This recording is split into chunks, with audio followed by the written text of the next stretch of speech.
الأخبار الموجزة ليوم الأربعاء.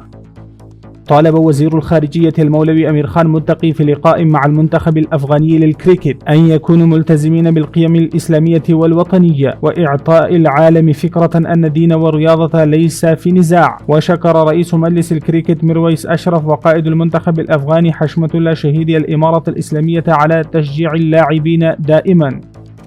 حكمت محاكم مقاطعة هلمند في 142 قضية وأصدرت 148 وثيقة. طالب المتحدث الرسمي باسم الإمارة الإسلامية الصحفيين في لقاء تنسيقي في دائرة الثقافة والإعلام في مقاطعة قندهار بأن ينشروا الأخبار بالدقة ويجتنبوا عن نشر الشائعات، والإمارة الإسلامية تدعمهم كي يعملوا بالحرية. قال مسؤول بنك أفغانستان المركزي The Afghanistan Bank إن قيمة العملة الأفغانية ارتفعت بنسبة 4.4% مقابل الدولار الأمريكي، وانخفض معدل التضخم بنسبة 6%. صرحت وزارة شؤون اللاجئين إن أكثر من 952 ألف لاجئ عادوا إلى البلاد، وتم مساعدة أكثر من 3 ملايين لاجئ.